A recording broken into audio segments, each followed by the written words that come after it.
আল্লাহর নবী বলেন, যেই মানুষগুলোর ডান হাতে আমলনামা দেয়া হবে ওই মানুষগুলো এত খুশি দৌড়াইবে আর মায়ের সাথে দেখা হলে বলবে, মা তাকায়া দেখো আমার আল্লাহ আমাকে ডান হাতে আমলনামা দিয়েছে। দুনিয়ার মধ্যে যেমন পরীক্ষায় রেজাল্ট যদি ভালো হয় মামার কাছে ফোন দেয়, খালার কাছে ফোন দেয়, নানা নানুর কাছে ফোন দিয়ে বলে আমি A+ পেয়েছি, আমি পরীক্ষায় ভালো রেজাল্ট করেছি। ওই বাচ্চার মনেও আনন্দ, বাচ্চার গার্ডিয়ান যারা আছে তাদের মনেও আনন্দ। দেখা হলে বলে আমার ছেলেটা এইচএসসিতে A+ পেয়েছে, গোল্ডেন পেয়েছে, কত আনন্দ। কিয়ামতের ময়দানে নবী আমার বলেন, যখন কোনো মানুষ ডান হাতে আমলনামাটা পেয়ে যাবে দৌড়াইবে দৌড়াইবে আর যার সাথেই দেখা হবে ডাক দিয়ে বলবে, রে ভাই তাকায়া দেখো তাকায়া দেখো। ওই যে ঠান্ডার দিন সব মানুষগুলো ঘুমাইছে, কম্বল মুড়ি দিছে, আমি সেই কম্বলকে লাথি মেরে ঠান্ডা পানি দিয়ে ওযু করে করে মসজিদের সামনের কাতারে দাঁড়ায় গেছি। রে ভাই আমার আল্লাহ আমাকে ঠগায় নাই, ওই নামাজের কারণে ওই সেজদার কারণে আজকে তাকায়া দেখো আমার মালিক আমার ডান হাতে আমলনামা দিয়ে দিছে। আর যারা ডান হাতে আমলনামা পাবে না, যারা বেনামাজি হবে তাদের অবস্থাটা কি?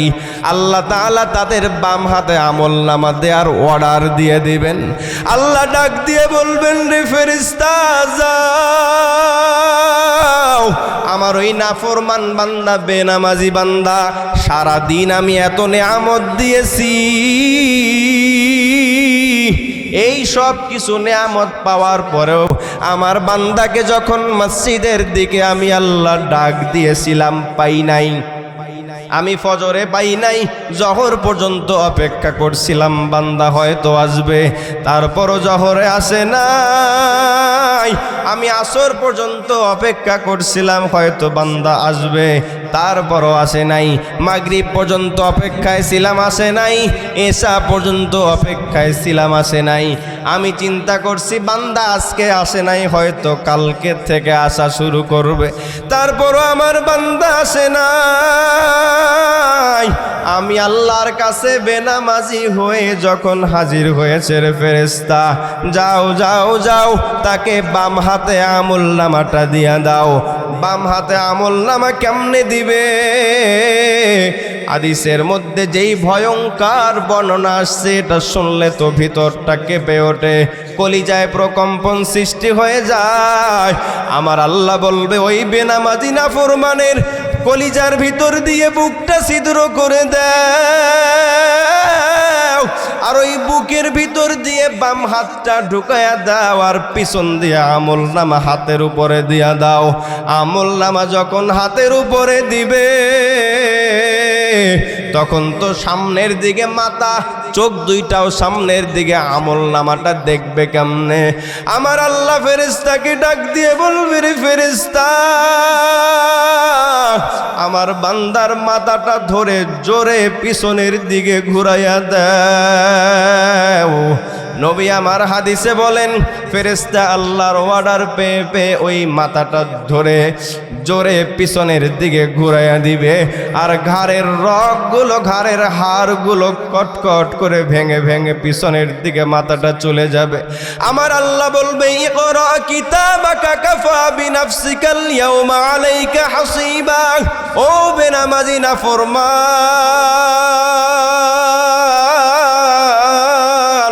এখন তুমি তোমার আমলনামাটা পড়ো, দেখো তো তুমি তোমার জীবনে কত ওয়াক্ত নামাজ কাজা করেছিলা রে নাফরমান, দেখো তো কোন কোন ওয়াক্ত তুমি বসে থাকার পরও নামাজে আসো নাই।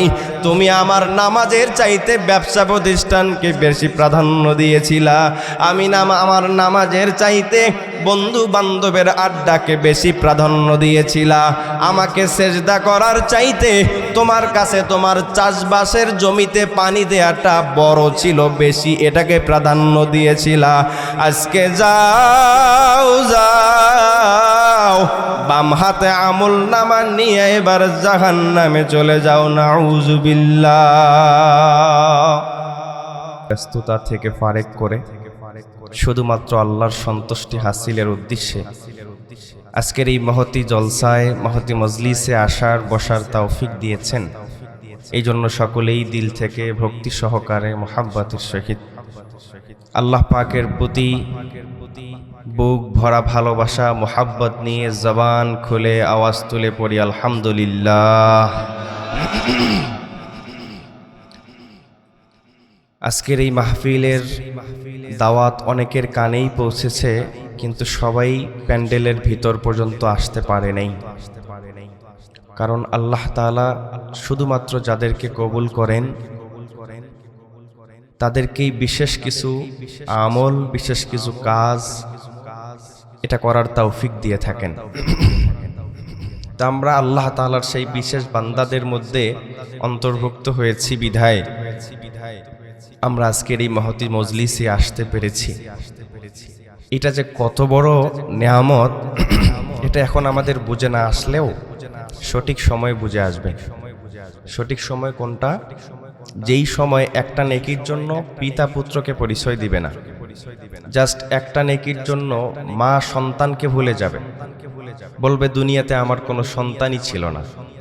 সেই হাসরের ময়দানে আমাদের বুঝে আসবে যে ওই মজলিসে বসে আমি কতগুলো নেকি পেয়েছিলাম।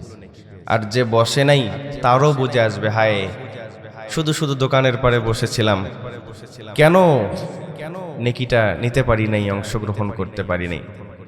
হাদিসে আসছে যে নেকের কাছ থেকে বঞ্চিত হওয়ার কারণে তারা আফসোস করতে করতে নিজের হাত চিবাতে চিবাতে এই পর্যন্ত তারা চিবায়ে ফেলবে, শুধু আফসোস করবে কেন দুনিয়াতে নেকের কাজ করি নাই। সম্মানিত উপস্থিতি, আমি আপনাদেরকে উদারত আহ্বান করব যে ভিতরে কথা না বলে সবার মনোযোগ এদিকে রাখতে, তাহলে আমার কথা বলতেও সুবিধা হবে, আপনাদের বুঝতেও সুবিধা হবে। আর মাঝে মাঝে একটু ঠিক বেঠিক সুবহানাল্লাহ আলহামদুলিল্লাহ বললে আলোচকের আলোচনা করতে সুবিধা হয়। বলবেন তো ইনশাআল্লাহ? হাদিস একটা বলি আপনাদেরকে শুরুতেই, যাতে করে আপনারা উৎসাহী হন। হাদিসটা হচ্ছে আল্লাহর নবী সাল্লাল্লাহু আলাইহি ওয়াসাল্লাম বলেছেন, নেকের কাজ করা আর নেকের কাজে সহযোগিতা করা এটা সমান নেকি আল্লাহ তাআলা দান করেন। তাহলে আলোচক এখানে বসে দীর্ঘ সময় কষ্ট করে আলোচনা করে যে নেকি পাবে, আপনারা যদি আলোচককে সহযোগিতা করেন, মাঝে মাঝে ঠিক বেঠিক বলেন, সুবহানাল্লাহ আলহামদুলিল্লাহ বলেন, তার কথার জবাব দেন, তাহলে তার সহযোগিতার কারণে আল্লাহ আপনাদেরকে আলোচকের সমপরিমাণ নেকি দিবেন ইনশাআল্লাহ। সম্মানিত উপস্থিতি, আমি শুরুতেই আমার আজকের আলোচনার বিষয়বস্তু আপনাদেরকে জানিয়ে দিচ্ছি। আমার আজকের আলোচনার বিষয়বস্তু হচ্ছে নামাজের গুরুত্ব ও তাৎপর্য। এই বিষয়টি বহুল আলোচিত একটি বিষয়। কত শতবার যে আলোচনা হয়েছে এই বিষয়ের উপরে, কত শত হুজুর যে এই বিষয়ের উপরে আলোচনা করেছে, কিন্তু নামাজির সংখ্যা আমাদের এলাকায় কম না বেশি? যদি ৫,০০০ মানুষ থাকে একটা এলাকায়, সেখানে ১,০০০ মানুষ নামাজি পাওয়াটা খুবই মুশকিল। আলোচনা অনেক হয়েছে কিন্তু আমল করনেওয়ালা খুবই কম। এই জন্য রাসূল বলেছে তাকরার করতে। একই কথা বারবার, একই আলোচনা বারবার করলে সেটা অনেকের অন্তরে আঘাত করে। বিধায় আমি আজকে আবারও সেই একই বিষয় বেছে নিয়েছি, যদিও আমি এই বিষয়টার উপরে এদিকে সেভাবে কথা বলি নেই।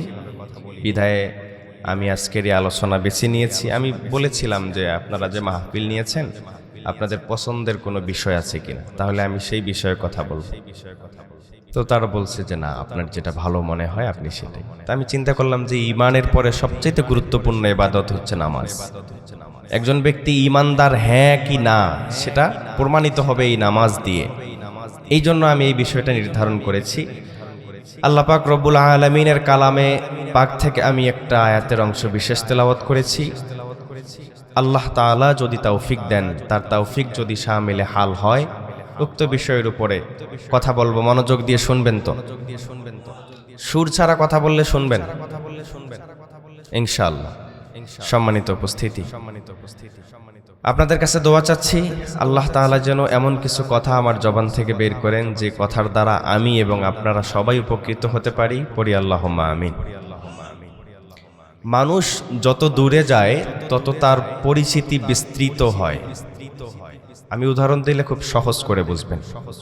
আপনাকে যদি আপনার এই এলাকায় কেউ জিজ্ঞেস করে যে বাবা আমি তো তোমাকে চিনলাম না, তোমার পরিচয়, আপনি কি বলবেন? বাবার নাম দাদার নাম বলে নিজের পরিচয় দেওয়ার চেষ্টা করবেন।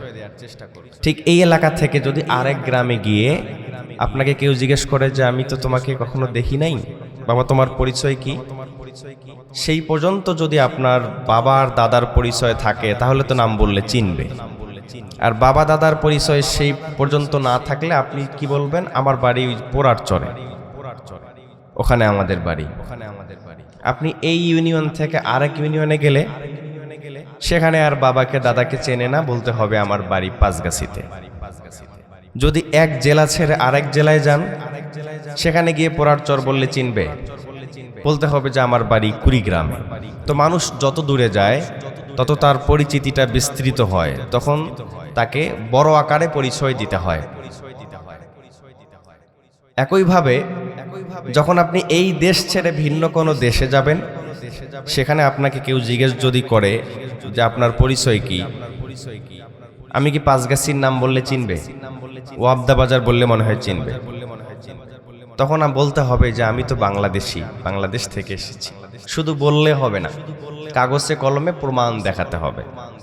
আপনি যে বাংলাদেশ থেকে গিয়েছেন সেটার প্রমাণ যদি আপনার কাছে থাকে, ভিসা পাসপোর্ট যদি ঠিক থাকে, তাহলে তারা আপনাকে ওয়েলকাম করবে, স্বাগতম, আপনি আমাদের দেশে এসেছেন, মেহমান।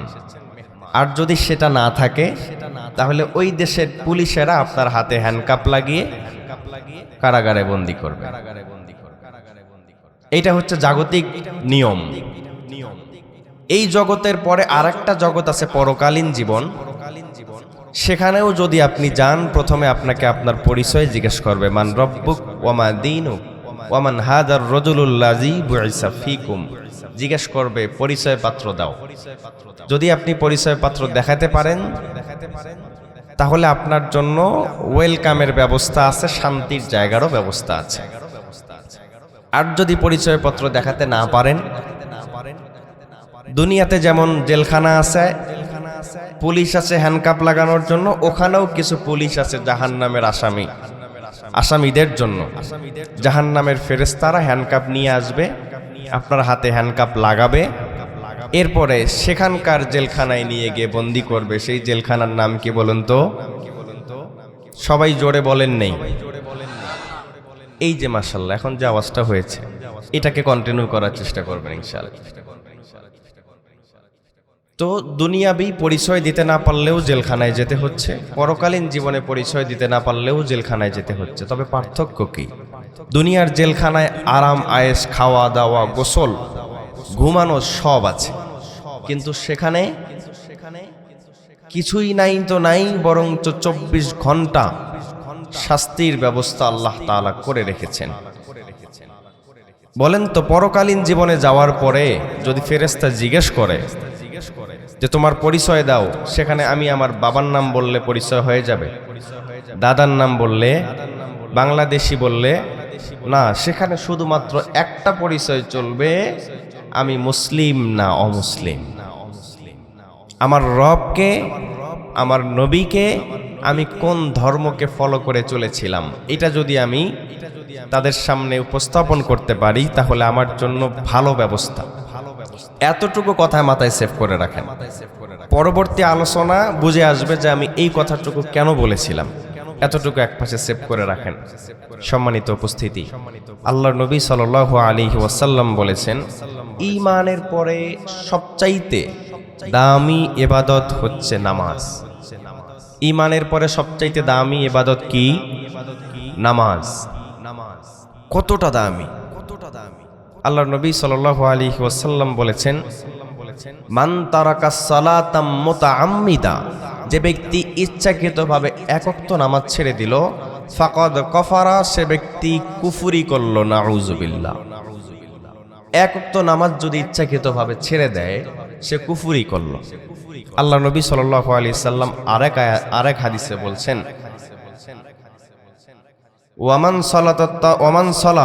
ওমান তারাকাস সালাতা ফালা দীনা লাহু, যে ব্যক্তি ইচ্ছাকৃতভাবে এক ওয়াক্ত নামাজ ছেড়ে দেয় ফালা দীন আলাহু, তার কোনো ধর্মই নাই, মানে ইসলামে তার কোনো জায়গাই নেই। নাউজুবিল্লাহ।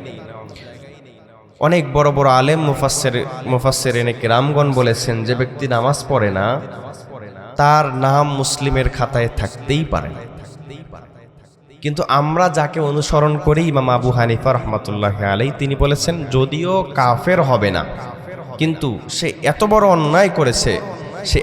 অন্যায় করেছে, তাকে জেলখানায় বন্দী করে রাখা হবে ততদিন যতদিন পর্যন্ত সে তওবা করে ফিরে না আসবে। কত বড় কঠিন থেকে কঠিন কথা। কিন্তু বড় আফসোস ও পরিতাপের বিষয় হচ্ছে, মানে আমরা যে নামাজ পড়ি না এটাকে কোনো অপরাধী মনে করি না, নামাজ যে পড়ে না এটাকে কেমন কোনো অপরাধী মনে করে না। যদি কোনো ছেলে অন্যায়ভাবে কাউকে প্রহার করে, এটা অনেক বড় অপরাধ হিসেবে আমাদের সমাজে ধরা হয়। এটা অপরাধ, আমরাও স্বীকার করি। সুদ খাইলে তাকে খুব সহজেই সুদখোর হিসেবে পুরো এলাকার মানুষ চেনে, ঘৃণাও করে। সুদ খাওয়াও এটাও মারাত্মক অপরাধ, বড় অপরাধ। চুরি করলে তাকেও চোর হিসাবে এলাকার সবাই চেনে, একজন তার মেয়ে বিয়ে দিতে চায় না চোরের সাথে, বদনাম হবে। চুরি করাও বড় অপরাধ, এটাও আমরা জানি। কিন্তু জানেন কি, এই প্রত্যেকটা গুনার চাইতেও বড় অপরাধ হচ্ছে নামাজ ছেড়ে দেয়া। নাউজুবিল্লাহ। সুদ খাওয়া বড় গুনাহ, নামাজ ছেড়ে দেয়া তার চাইতেও বড় গুনাহ। মানুষকে খুন করা বড় গুনাহ, নামাজ ছেড়ে দেয়া তার চাইতেও বড় গুনাহ। মানুষের সম্পদ, মানুষের আইল ঠেলে মানুষের সম্পদকে অন্যায়ভাবে দখল করে খাওয়া নিতান্তই বড় গুনাহ, কিন্তু নামাজ ছেড়ে দেয়া তার চাইতেও বড় গুনাহ। কিন্তু আপনি বড় গুনাহটাকে একেবারে নরমাল করে ফেলেছেন। কোন ব্যক্তি এমন পাওয়া যাবে যে ও ব্যক্তি নামাজ পড়ে না, এই জন্য আমি ওর সাথে আমার মেয়ের বিয়ে দেব না, মানে এটাকে সে অপরাধ মনেই করে না। জামাই যে নামাজ পড়ে না এটাকে অপরাধ মনে করে না, বিধায় সে মেয়ে বিয়ে অনায়াসে দিচ্ছে। কিন্তু চোরের সাথে মেয়ে বিয়ে দিতে গিয়ে হাজারবার সে হিসাব কষে, পরবর্তীতে মানুষ আমাকে চোরের শ্বশুর বলবে। আল্লাহর নবী সাল্লাল্লাহু আলাইহি ওয়াসাল্লাম বলেন, বাইনার রাজুলি ওয়া বাইনাস শিরকি ওয়াল কুফরি তারকুস সালাহ। নবী আমার বলেন, ও দুনিয়ার মানুষেরা, একজন মুমিন আর একজন মানুষ আর একজন কাফেরের মাঝে পার্থক্যকারী জিনিস হলো এই নামাজ। বাইনার রাজুলি ওয়া বাইনাস শিরকি ওয়াল কুফরি তারকুস সালাহ। একজন মানুষ আর একজন কাফেরের মাঝে পার্থক্যকারী হলো এই নামাজ। দুইজন মানুষ একই লেবাসে বসে আছে, দোনোজনের দাঁড়িয়ে লম্বা, দুইজনে রাস্তা দিয়ে যায়, তাদের মধ্যে একজন কাফের একজন মুমিন। আপনি চিনবেন কেমনে? পোশাকও এক, দাড়িও লম্বা। যখন এই মসজিদ থেকে আজান হয় তখন এই দুইজনের মধ্যে একজন তাড়াতাড়ি হাঁটা বন্ধ করে দিয়ে অজু করে করে মসজিদের দিকে রওনা হয়ে যায়। মানুষ দেখার সঙ্গে সঙ্গে বুঝে ফেলে যে এই ব্যক্তি, আর বুঝতে বাকি নাই যে এই ব্যক্তি মুমিন মুসলমান। এই দুইজনের মধ্যে পার্থক্যটা কোন জিনিস করে দিল? নামাজ করে দিল। একই রকম চেহারা, একই রাস্তা দিয়ে হাঁটতেছে, দাড়িও লম্বা, কিন্তু এতক্ষণ আপনি চিনতে পারেন নাই। জানেন যে একজন মুসলিম একজন কাফের, চেনা যায় নাই কে মুসলিম কে কাফের। নামাজ সেটাকে পার্থক্য করে দিয়েছে। এজন্য রাসূল বলেছেন, বাইনার রাজুলি ওয়া বাইনাস শিরকি ওয়াল কুফরি তারকুস সালাত। নবী আমার বলেন, একজন মুমিন সে কখনো নামাজ ছাড়ে না, আর একজন কাফের সে কখনো নামাজ পড়ে না। নবী আমার বলেন, ওই কিয়ামতের ময়দানে আল্লাহ তাআলা দুই দলকে আলাদা করে করে পুরস্কার দেবেন। নামাজি ব্যক্তিরও পুরস্কার থাকবে, বেনামাজি ব্যক্তিরও পুরস্কার থাকবে। নামাজি ব্যক্তি যে মুসলমান, আল্লাহর নবী বলেন নামাজ পড়ার কারণে তার পুরস্কার আল্লাহ তাআলা জান্নাত দিয়ে দিবেন। আর যে কাফের নামাজ পড়ে নাই, ঈমান আনে নাই, তারও পুরস্কার আল্লাহ তাআলা দিবেন বিনিময়ে জাহান্নাম। নাউযুবিল্লাহ।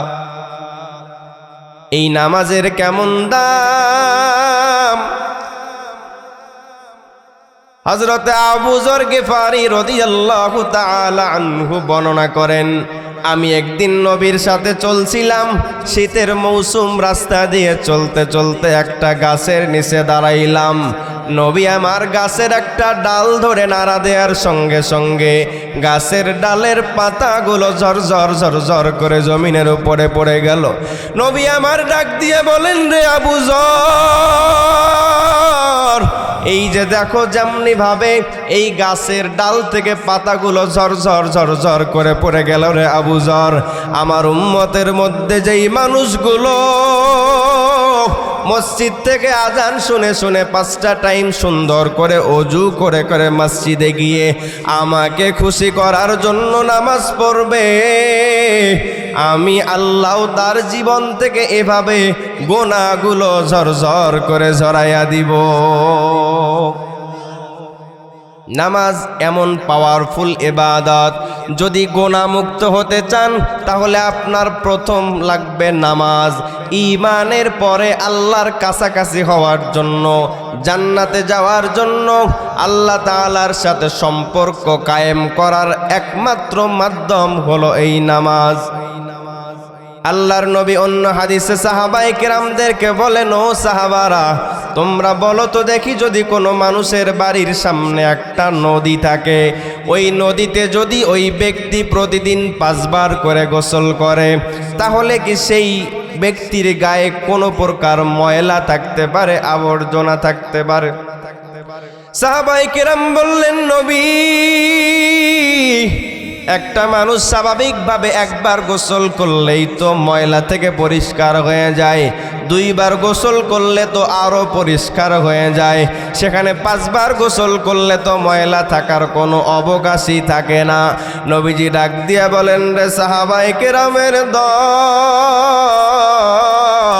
আমার যে উম্মতগুলো 5টা টাইম নামাজ আদায় করবে, এই নামাজের কারণে তাদের জীবনটাও এরকম ধুয়ে মুছে সাফ হয়ে যাবে।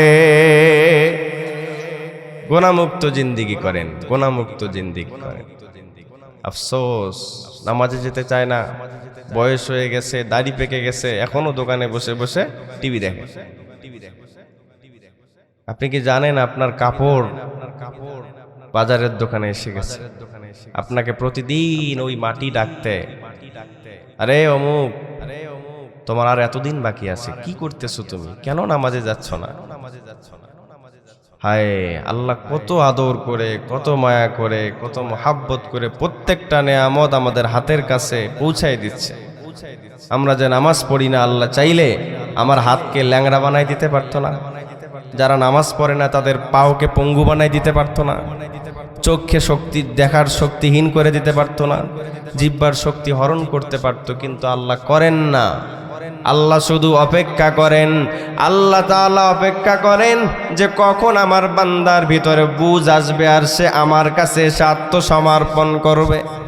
যেই ব্যক্তিরা নামাজে না পড়ে পড়ে জমিনের উপর দিয়ে হাঁটে, হাদিসে আসছে এই জমিন প্রতিদিন আল্লাহ তাআলাকে ডাক দেয়, ডাক দিয়া বলে, রে মালিক, আমার তো সহ্য হয় না যেই নাফরমানগুলো এই আপনার জমিনের উপরে বিচরণ করতেছে, আপনার দেয়া নেয়ামত খায়, আপনার দেয়া অক্সিজেন নিয়ে নিয়ে বেঁচে আছে গো আল্লাহ। তারপরও আপনার মসজিদ থেকে যখন মুয়াজ্জিনের কণ্ঠে আজান হয়, আল্লাহু আকবার, তখন আপনাকে সেজদা দেওয়ার জন্য এই বান্দাগুলো যায় না। জমিন বলে, আল্লাহ, আপনি যদি আমাকে অনুমতি দেন আমি মুহূর্তেই এই নাফরমানগুলোকে গিলে ফেলবো। আমার আল্লাহ বলে, না রে জমিন না, এই বান্দাগুলোকে বড় আদর করে, মায়া করে, মহাব্বত করে আমি আল্লাহ বানাইছি, তোমাকে দিয়ে ধ্বংস করার জন্য বানাই নাই। তখন জমিন আবার আল্লাহকে প্রশ্ন করে, আল্লাহ, তাহলে এই বেনামাজিগুলোর ব্যাপারে আপনার ধারণা কি, আপনি কি চান? আল্লাহ বলে, রে জমিন, আমি আল্লাহ চাই কোনো একদিন সকালবেলা আমার বান্দা তওবা করে আমার দরবারে ফিরে আসবে, কোনো এক গভীর রাত্রে আমার বান্দা নিজের গুনার কথা বুঝতে পেরে তওবা করে আমার দরবারে হাজিরা দিবে, কোনো এক দুপুর বেলা আমার বান্দা আমার মসজিদে হাজির, এসে ডাক দিবে, আল্লাহ আমি আপনার সাথে নাফরমানি করেছি, অন্যায় করেছি, জুলুম করেছি। আমার আল্লাহ বলেন, যেদিন আমার বান্দা নিজের ভুল বুঝতে পেরে আমার কাছে হাজির হবে, সেই দিনই আমি আমার বান্দাকে মাফ করে দিব। কিন্তু কবে? আপনি জানেন আপনার মৃত্যু কবে? তাহলে আপনি কেমনে বুঝলেন যে দাড়ি আর একটু সাদা হলে তারপর নামাজ ধরা লাগবে? আপনি দেখেন না, আপনার চাইতে কম বয়সী যুবকরা দুনিয়া থেকে চলে যাচ্ছে, আপনার চাইতে কম বয়সী মুরব্বীরাও দুনিয়া থেকে যাচ্ছে। বাবার কাঁধে সন্তানের লাশ উঠতেছে, দাদার কাঁধে নাতির লাশ উঠতেছে। এগুলো দেখেও আপনি কি বোঝেন না দুনিয়া থাকার জায়গা না, এটা আল্লাহ দিয়েছেন সীমিত সময়ের জন্য। এই যারা প্রবাস জীবনে যায়, বিদেশে যায়, মাথার ঘাম পায়ে ফেলে পরিশ্রম করে, সেখানে তারা বাড়িঘর বানায়। কেন বানায় না? সে জানে আমি এখানে সঞ্চয় করতে আসছি অল্প কিছুদিনের জন্য। এখান থেকে যদি আমি বেশি টাকা, বেশি পরিশ্রম করে নিয়ে যেতে পারি, তাহলে ওখানকার জীবনটা আমার জন্য একটু স্বস্তির হবে, আমার জন্য একটু শান্তির হবে। এখানে যদি আরও 5 বছর আমি বেশি করে কষ্ট করি, তাহলে আমার বাড়িটা আরেকটু সুন্দর হবে, আমার গাড়িটা আরেকটু সুন্দর হবে, আমার ব্যবসা প্রতিষ্ঠানটা আরেকটু বড় হবে। এটাই তো চিন্তা ভাবনা। আল্লাহ বলে, রে বান্দা, সেটা তো খুব ভালো করে বুঝলা, কিন্তু তুমি এটা বুঝলা না, দুনিয়াতে আমি তোমাকে পাঠাইছি প্রবাসী জীবনের চাইতেও সীমিত সময়ের জন্য, ছোট্ট একটা জীবনের জন্য। সেখানে যে যাওয়ার পরে দুনিয়া নিয়ে, ব্যবসা নিয়ে, সংসার নিয়ে, ছেলে মেয়ে নিয়ে এই যে ব্যস্ত হয়ে আছো, এই ব্যস্ততার মাঝখানে হুট করে একদিন আজরাইল এসে সামনে দাঁড়াবে, ধা করে নিয়ে গিয়ে কবরে শোয়াই দেবে। দ্য গেম ইজ ওভার, শেষ। দুনিয়ার খেল তামাশা শেষ, সেখান থেকেই শেষ। যেই ব্যবসা প্রতিষ্ঠানের দোহাই দিয়ে নামাজে যেতেন না, কাস্টমার কে সামলাবে তখন সেটা? এই জন্য নামাজ ধরে, নামাজওয়ালা জিন্দিগি। এতগুলো মানুষ এলাকায়, নামাজই খুঁজে পাওয়া যায় না মসজিদে। হায়, আচ্ছা, একজন মুসলমান নামাজ না পড়ে থাকে কেমনে বলেন তো? যে আল্লাহর বান্দা হিসেবে দাবি করে যে আমি আল্লাহর বান্দা, সে নামাজ না পড়ে, আল্লাহ তাকে ডাক দিল, শোনার পরেও সে ঘাড়তারামি করে বসে থাকলো। তা আমি আল্লাহর ডাকে না গেলাম, দেখি আমার কি হয়? মানে তার ভাবটা যেন এরকম। আমার অবাক লাগে, আমি বাজারে দেখি নামাজের সময় যাই, যেই মুরব্বীগুলো দোকানে বসে আছে, আসার পরও দেখি দোকানে বসে, অযথাই দোকানে বসে আছে, কিন্তু নামাজে যাবে না।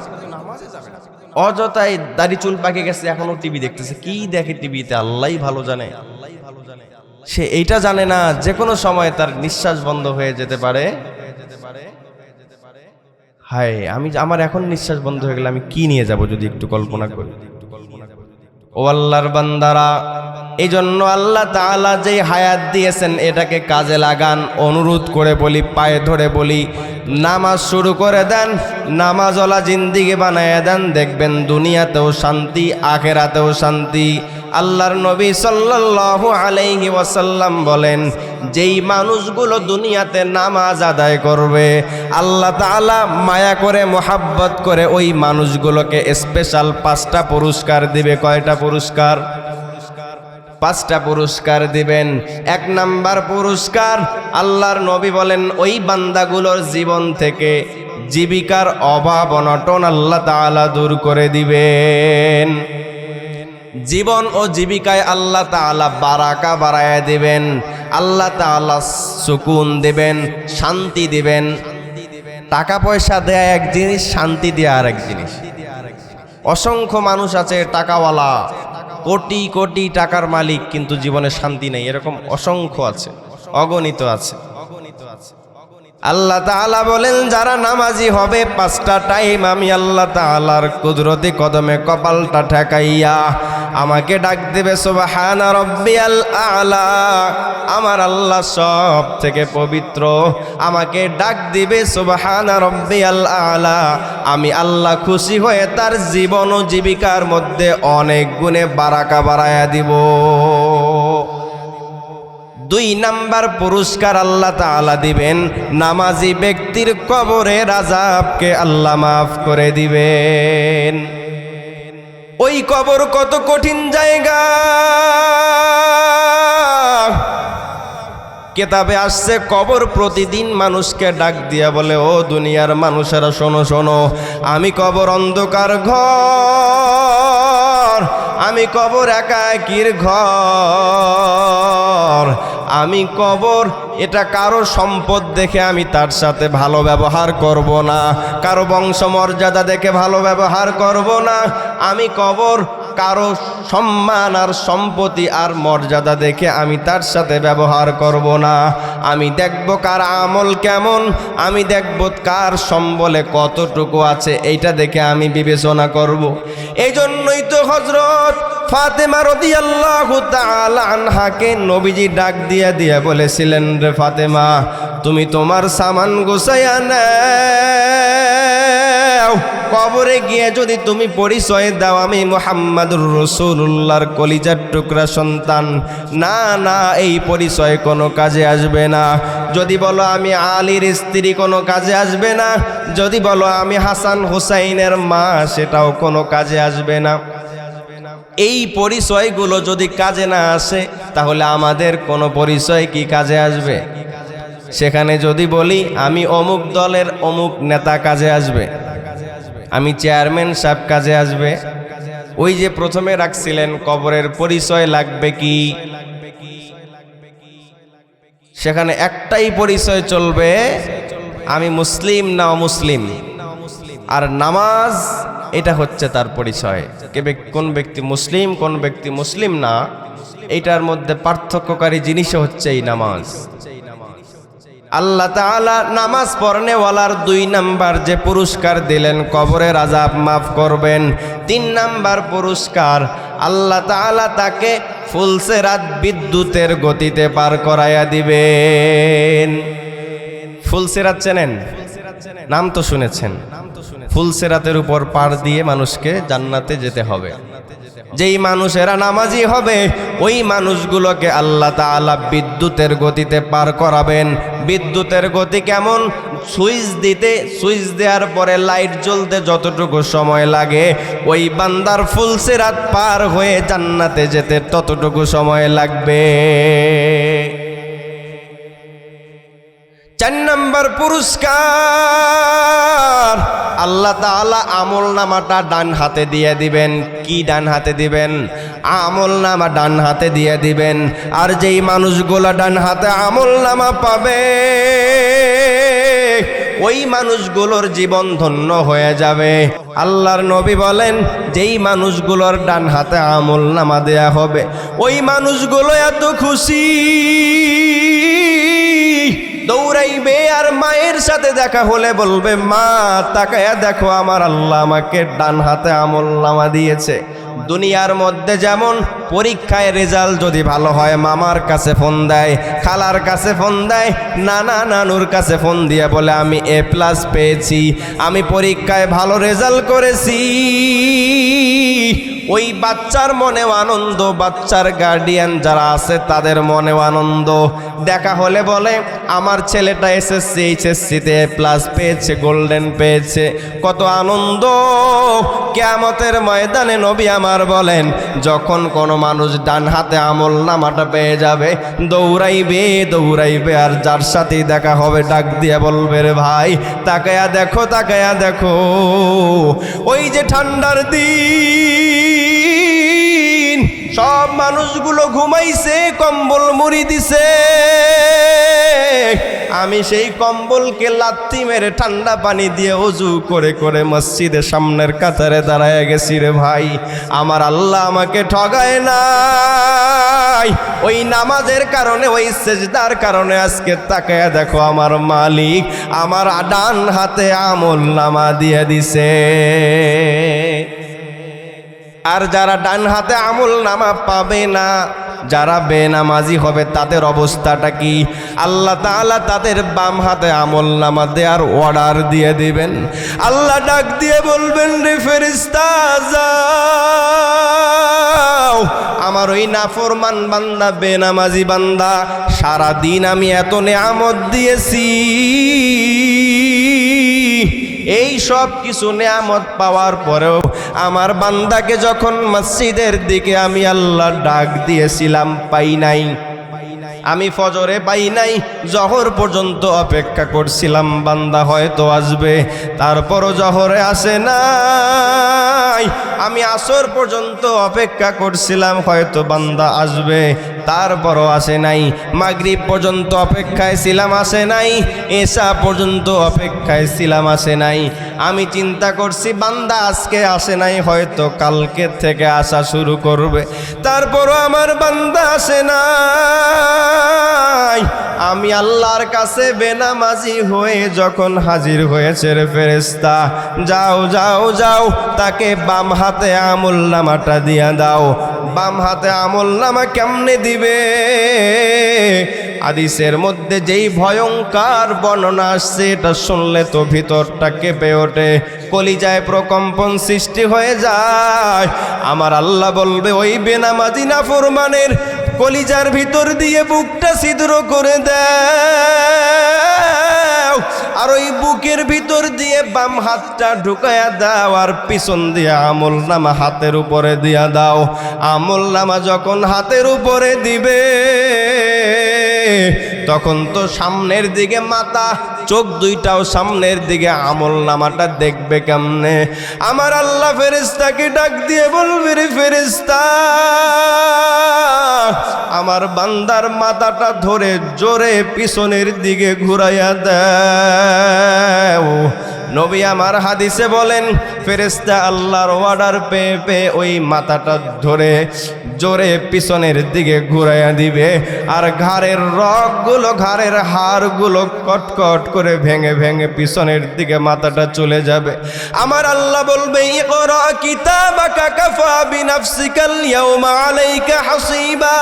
ও বেনামাজি নাফরমান,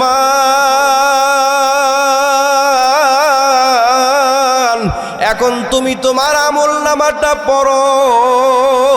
দেখো তো তুমি তোমার জীবনে কত ওয়াক্ত নামাজ কাজা করেছিলা রে নাফরমান। দেখো তো কোন কোন ওয়াক্ত তুমি বসে থাকার পরও নামাজে আসো নাই। তুমি আমার নামাজের চাইতে ব্যবসা প্রতিষ্ঠানকে বেশি প্রাধান্য দিয়েছিলা। আমি আমার নামাজের চাইতে বন্ধু বান্ধবের আড্ডাকে বেশি প্রাধান্য দিয়েছিলা। আমাকে সেজদা করার চাইতে তোমার কাছে তোমার চাষবাসের জমিতে পানি দেওয়াটা বড় ছিল, বেশি এটাকে প্রাধান্য দিয়েছিলা। আজকে যাও যাও, বাম হাতে আমলনামা নিয়ে এবার জাহান্নামে চলে যাও, নাউযুবিল্লাহ। 5 নাম্বার পুরস্কার নামাজি ব্যক্তিকে আল্লাহ দিবেন।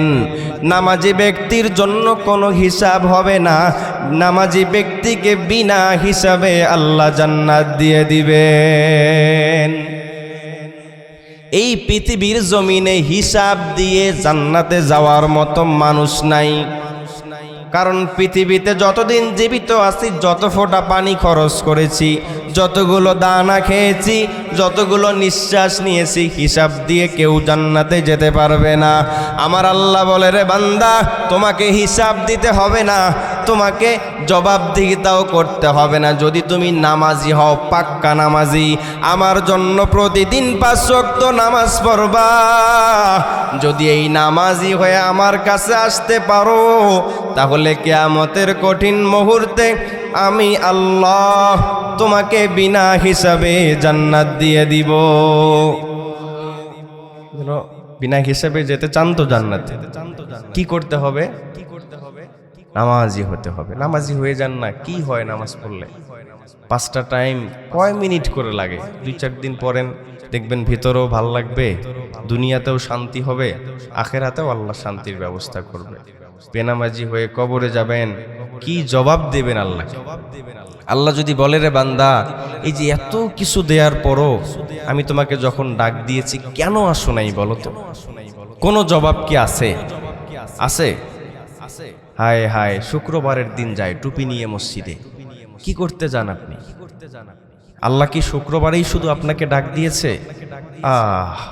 আল্লাহ তো প্রতিদিন 5টা টাইম আপনাকে ডাক দিয়েছিল, আপনি জান নাই। শুধু শুক্রবারেই কি আপনি আল্লাহর হাত দিয়ে ধরেন? শুধু শুক্রবারেই কি আল্লাহর চোখ দিয়ে দেখেন? শুধু শুক্রবারেই কি আল্লাহর দেয়া পা দিয়ে হাঁটেন? শুধু শুক্রবারেই কি আল্লাহর দেয়া অক্সিজেন আপনি ভিতরে নেন আর বাহির করেন? তাহলে কে আপনাকে শিখাইলো শুক্রবারে আমি টুপি নিয়ে মসজিদে গেলাম, নামাজ পড়লাম আর আমি মুসলমান হয়ে গেলাম? কখনোই না। নামাজে দাঁড়ায় শুক্রবারে গেলেন, নামাজে দাঁড়াইলেন, দাঁড়ায় দাঁড়ায় কি পড়তেছেন? মালিক ইয়াউমিদ্দিন ইয়্যাকা না'বুদু ওয়া ইয়্যাকা নাস্তাঈন। আমি আপনারই ইবাদত করি, আপনার কাছেই সাহায্য চাই। আল্লাহ বলবে, এই মিথ্যাবাদী, আমার ইবাদত করো, আমার কাছে সাহায্য চাও। বাকি 7 দিন কোথায় ছিলা? বাকি 7 দিন কার ইবাদত করেছিলা? বাকি 7 দিন কার কাছে সাহায্য চেয়েছিলা? 1 সপ্তাহ আমার হুকুম অমান্য করে আজকে আমার সামনে এসে দাঁড়িয়ে মিথ্যা বলো। 1 সপ্তাহ শোনাই আমার কাছে। হায়, চলেন নামাজি হয়ে যাই। নামাজওয়ালা জিন্দিগি বানায় নেই। আল্লাহর সাথে সম্পর্কের মাধ্যম হচ্ছে নামাজ। আল্লাহর নবী বলেন, আস-সালাতু মি'রাজুল মুমিনিন। এই নামাজ হলো মানুষ এবং বান্দা এবং তার রবের মাঝে দিদার স্বরূপ, দিদার স্বরূপ। এই জন্য আল্লাহর সাথে যদি দিদার করতে চান, আল্লাহর সাথে যদি মনের আবেগ মিশিয়ে কথা বলতে চান, সেজদায় গিয়ে গিয়ে আপনি আল্লাহকে শোনায়া শোনায়া সুবহানা রব্বিয়াল আলা বলবেন, রুকুতে গিয়ে সুবহানা রব্বিয়াল আযীম বলবেন। দেখবেন দিলের ভিতরে যেই সুকুন আর শান্তি আছে, পৃথিবীর অন্য কোনো জায়গায় গেলে এই শান্তি আপনি পাবেন না। ও আল্লাহর বান্দারা, নবী যেমন করে নামাজীদের 5টা পুরস্কার দিয়েছেন, একইভাবে যারা নামাজ পড়বে না ওই মানুষগুলোর জন্য 15টা শাস্তির কথা বলেছেন। কয়টা শাস্তি? 15টা শাস্তির কথা আল্লাহর নবী বলেছেন। 1 নাম্বার শাস্তি হলো, যে ব্যক্তি নামাজ পড়বে না তার জীবন ও জীবিকার বরকত আল্লাহ কেড়ে নেবেন। কেমনে বরকত কেড়ে নেবেন? মাসে মাসে অনেক টাকা কামাইবে কিন্তু ঘরে শান্তি নাই, স্ত্রীর কথা শোনে না, ঘরে অশান্তি। মেয়েটার বিয়ে দিয়েছে, সেখানে জামাইয়ের সাথে বনে না, অশান্তি। যেখানেই যাবে অশান্তি, অশান্তি। টাকা পয়সার মালিক কিন্তু শান্তি পাবে না। আল্লাহ বলেন, ও বেনামাজির দল, তোমরা যদি নামাজি না হও তাহলে 1 নাম্বার শাস্তি আমি দেব, তোমার জীবন ও তোমার জীবিকার মাঝে যেই বরকত ছিল, শান্তি ছিল, এটা আমি কেড়ে নিব। 2 নাম্বার শাস্তি আল্লাহ দিবেন, পুণ্যবানদের যেই নূর থাকে চেহারায়, সেই নূরটা সরায় নেবেন। আল্লাহ তাআলা পুণ্যবানদের চেহারায় যেই নূর দেন, দেখবেন যারা আল্লাহওয়ালা মানুষ তাদের চেহারায় একটা আলাদা নূর থাকে। যদিও দেখতে কালো হয়, তারপরও তাদের চেহারায় আল্লাহ তাআলা তার পক্ষ থেকে একটা ইবাদতের নূর দেন, যেই নূরের কারণে তার চেহারাগুলো দেখতে ভালো লাগে। আল্লাহর নবী বলেন, বেনামাজি হওয়ার কারণে ওই ব্যক্তির চেহারা থেকে পুণ্যবানদের ভালো মানুষের নূরকে ছিনায় নেওয়া হবে। 3 নাম্বার শাস্তি দিবেন, ওই ব্যক্তির কোনো ইবাদত আল্লাহ কবুল করবেন না যে নামাজ পড়ে না। 4 নাম্বার শাস্তি দিবেন, তার কোনো দোয়া আল্লাহ কবুল করবেন না। 5 নাম্বার শাস্তি, তার জন্যও যদি কেউ দোয়া করে সেটাকেও কবুল করা হবে না। নাউযুবিল্লাহ।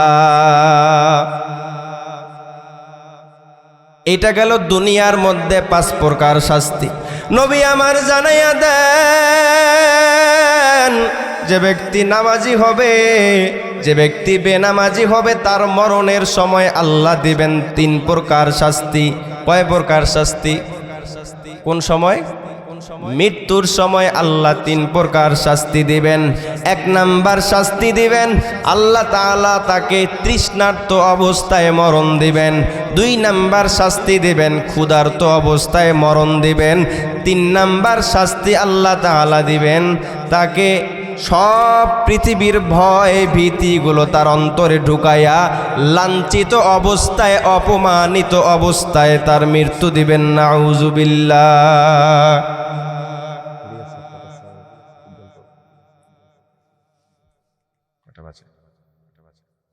আচ্ছা, শেষ করে দেবো, একেবারেই শেষ সময় চলে আসছে। আল্লাহর নবী বলেন বেনামাজি হওয়ার কারণে তাকে মৃত্যুর সময়ে 3 প্রকার শাস্তি দেবে। 1 নম্বরে তৃষ্ণার্ত অবস্থায় তাকে শাস্তি দেয়া হবে। তৃষ্ণার্ত অবস্থা কেমনে হবে? নবী আমার জানায়া দেন, বেনামাজির মৃত্যুর সময় যখন ঘনে আসবে, আল্লাহ তাআলা আজরাইলকে বলবে, রে আজরাইল যাও, এই বেনামাজি বান্দা সারা জীবন আমার সাথে অন্যায় করেছে, জুলুম করেছে, নামাজে আসে নাই। তুমি তার রূহটা কবজ করতে যখন যাবা, তখন তুমি তোমার যেই খারাপ রূপটা আছে সেটা নিয়ে গিয়ে তার সামনে হাজির হবা। কিতাবে লেখেন, তাম্বিহুল গাফিলিন নামে কিতাবে হাদিসটি এসেছে। আল্লাহর নবী বলেন, একজন বেনামাজির মৃত্যুর সময় তার সামনে আজরাইল গিয়ে যখন দাঁড়ায়া যায়, তখন এই আজরাইলকে দেখার সঙ্গে সঙ্গে তার চক্ষু দুইটা উল্টে যায়। সে তাকায়া দেখে আজরাইল এত ভয়ঙ্কর, তার মাথাটা আসমানে, পাও দুইটা জমিনে, 1 হাত থাকবে মাশরিকে আর 1 হাত থাকবে মাগরিবে। আজরাইলের এরকম চেহারা দেখে দেখে তার রুহটা বের হতে চাইবে না। আজরাইলের দিকে তাকায়া করুণ সুরে ডাক দিয়ে বলবে, রে ভাই আজরাইল, আমি তো তওবা না করে বেনামাজি অবস্থায় মৃত্যুর বিছানায় হাজির, আমাকে একটু সময় দাও, আমাকে একটু সুযোগ দাও, আমি তওবা করতে চাই, আল্লাহর কাছে মাপ পেতে চাই। আজরাইল বলবে, রে বেনামাজি, না না, আমার আল্লাহ তোমাকে 60 বছরের জিন্দেগি দেওয়ার পরেও তুমি কি তওবা করতে পারো নাই? আমার আল্লাহ তোমাকে এত লম্বা একটা হায়াত দেওয়ার পরেও কি তুমি তার কাছে মাপ নিতে পারো নাই? আজকে আর তোমাকে 1 মিনিট কেন 1 সেকেন্ড সময়ও দেয়া হবে না। নবী আমার বলেন, এই কথা বলে যখন আজরাইল বেনামাজির রুহুর উপরে একটা থাবা মারবে, মেরে যখন আজরাইল একটা টান দিবে, হাদিসের কিতাবে আসছে, যেমন করে কাঁটাযুক্ত ডাল সুতি কাপড়ের মধ্যে পেঁচাইয়া টান দিলে সুতাগুলো টাস টাস করে কাটার সাথে ছিঁড়ে আসে, একইভাবে বেনামাজির কলিজার রগগুলো টাস টাস করে ছিঁড়ে আজরাইলের হাতে বের হয়ে আসবে। ও বেনামাজি ভাইয়েরা, এবার মনে রে বুঝন রে মন, দুনিয়ার সামান্য গরম সহ্য হয় না, বেতের আঘাত সহ্য করতে পারি না, পায়ে কাটা ফুটলে সেটাই সহ্য করতে পারি না। বেনামাজি হয়ে যদি মৃত্যুর বিছানায় পড়ে যায়, তাহলে ওই মৃত্যুর সময় কঠিন যন্ত্রণা কেমনে সহ্য করব? যারা বেনামাজি হবে তাদের কবরে আল্লাহ তাআলা 3 প্রকার শাস্তি রেখেছেন। 1 প্রকার শাস্তি, ওই কবরে রাখার সঙ্গে সঙ্গে কবরটা আর কবর থাকবে না। নবী আমার জানাইয়া দেন, ওরে উম্মতের দল, যে সকল ব্যক্তি বেনামাজি হয়ে কবরে যাবে, ওই কবরটার কবর থাকবে না, কবরটা জাহান্নামের আগুন দিয়ে ভরে যাবে। শুধু তাই না রে মুমিন, ওই কবরের 2 পাশের মাটি এমন ভাবে চাপ মারবে, 1 পাজরের হাড়গুলো আর 1 পাজরে কটকট কটকট করে ঢুকে যাবে। নবী আমার বলেন, বেনামাজির জন্য, নবীজি বলেন, বেনামাজি ব্যক্তির জন্য ওই কবরে এমন একটা সাপ দেয়া হবে, ওই সাপের আইনুহু নার, তার চোখগুলো থাকবে আগুনের, তার যে আইসেগুলো থাকবে, তার নখগুলো থাকবে লোহার দ্বারা তৈরি। ওই সাপ এত বিষাক্ত হবে, নবী আমার বলেন, দুনিয়ায় যদি কোনো এক সময় ওই সাপ একটা নিঃশ্বাস শুধুমাত্র ফেলাইয়া দিত, তামাম পৃথিবীর সব গাছপালাগুলো পুড়ে ছাই হয়ে যাইত। এত ভয়ঙ্কর সাপ। ওই সাপ কেমনে কামড়াইবে? বেনামাজিকে বলবে, রে বেনামাজি শোনো, আমার আল্লাহ বলেছে তুমি ফজরের নামাজ না পড়ার কারণে সূর্য উদয় হওয়া পর্যন্ত আমি তোমাকে দংশন করব। তুমি জহরের নামাজ না পড়ার কারণে আসর পর্যন্ত আমি তোমাকে দংশন করব, আসর না পড়ার কারণে মাগরিব পর্যন্ত দংশন করব, মাগরিব না পড়ার কারণে এশা পর্যন্ত আমি দংশন করব, এশা না পড়ার কারণে পরের দিন ফজর পর্যন্ত আমি তোমাকে কামড়াতে থাকব। চিন্তা করে দেখেন রে মন, এই ঘরের ভিতরে, এই বাড়ির ভিতরে যদি একটা সাপ ঢোকে নিজেকে কত ভয় লাগে। চিল্লা চিল্লি করলে আশেপাশের বাড়ির থেকে মানুষ এসে সাপটাকে মেরে ফেলে, তাড়াইয়া দেয়। ওই কবরে তো ডাক দিলে যাওয়ার মতো কেউ নাই। ওই একা একা কবরে যখন বেনামাজি হওয়ার কারণে সাপটা চলে আসবে, ওই বিষাক্ত সাপের কামড় কেমনে সহ্য করব? যদি মনে হয় না না ওই কবরের দুই পাশের চাপ সহ্য করতে পারবো না, কবরের জাহান্নামের আগুন সহ্য করতে পারবো না, কবরে যেই সাপ আসবে তার কামড় সহ্য করতে পারবো না, তাহলে আজকে থেকে তওবা করে নেও, যার নামাজ ছাড়বো না আর আল্লাহ তাআলার বিরোধিতা করব না। আজান হলে আমি আর বসে থাকবো না, যত ব্যস্ততাই থাকুক না কেন সব চাইতে বড় আমার আল্লাহ। যখন মসজিদ থেকে মুয়াজ্জিন ডাক দেয় আল্লাহু আকবার, আমার আল্লাহ বড়, তখন আমি বলবো না না আমার ব্যবসা বড় না, আমার আল্লাহ বড়, আমার চাষবাস বড় না, আমার আল্লাহ বড়, আমার বন্ধু বান্ধবের সাথে আড্ডা দেয়া বড় না, আমার আল্লাহ বড়। সব কিছুর থেকে আল্লাহকে বেশি প্রাধান্য দিয়ে মসজিদে চলে যাব। ও আল্লাহর বান্দারা, আমাদের তো কোনো কিছুর অভাব নাই, তারপরও আমরা নামাজি হতে চাই না, তারপরও আমরা নামাজি হয়ে আল্লাহ তাআলার সামনে দাঁড়াতে চাই না। কিন্তু নবী আমার বলেন, আউয়ালু মা ইউহাসাবু বিহিল আবদু ইয়াউমাল কিয়ামাতিস সালাহ, ওই কিয়ামতের দিন সর্বপ্রথম নামাজের এই হিসাবটা নেওয়া হবে। কিয়ামতের ময়দান কত কঠিন।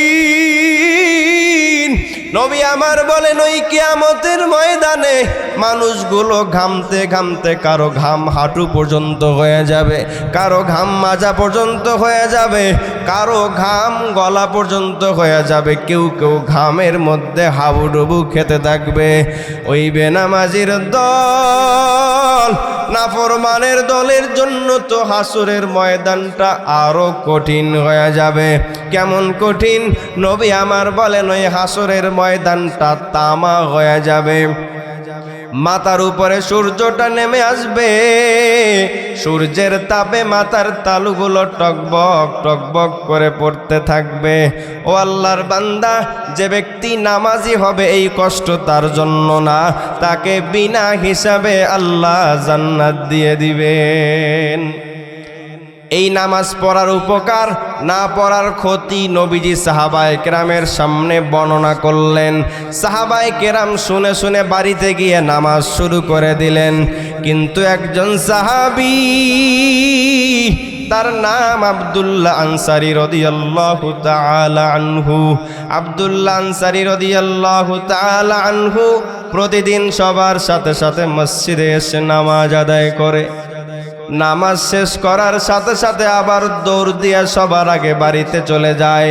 সাহাবায়ে কেরাম এই জিনিসটা লক্ষ্য করে করে নবীকে বললেন, নবী আমার, এই যে মুনাফিকদের একটা আলামত তো হলো তারা সবার পরে মসজিদে আসে, সবার আগে বের হয়ে যায়। আমরা বুঝলাম না আপনার প্রিয় সাহাবী আব্দুল্লাহ আনসারী কিছুদিন যাবৎ দেখি এরকম করে নামাজ পড়ে, সবার পরে মসজিদে ঢোকে, আবার সবার আগে বের হয়ে যায়, বিষয়টা বুঝলাম না।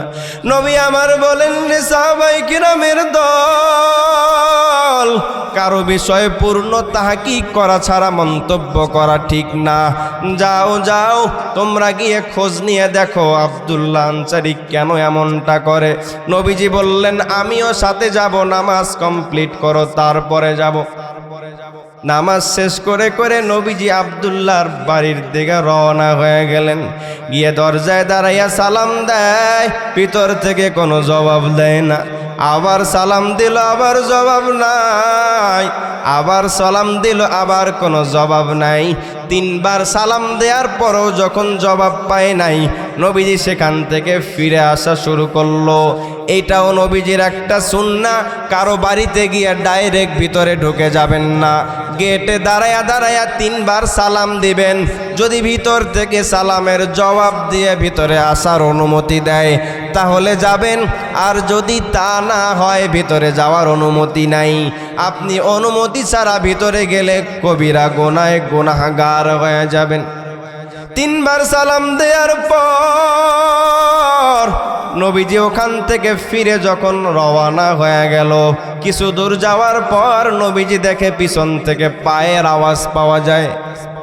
নবীজি পিছনে ঘোরার সাথে সাথে আব্দুল্লাহ আনসারী তাকে সালাম দিয়ে বলল, আসসালামু আলাইকা ইয়া রাসূলুল্লাহ।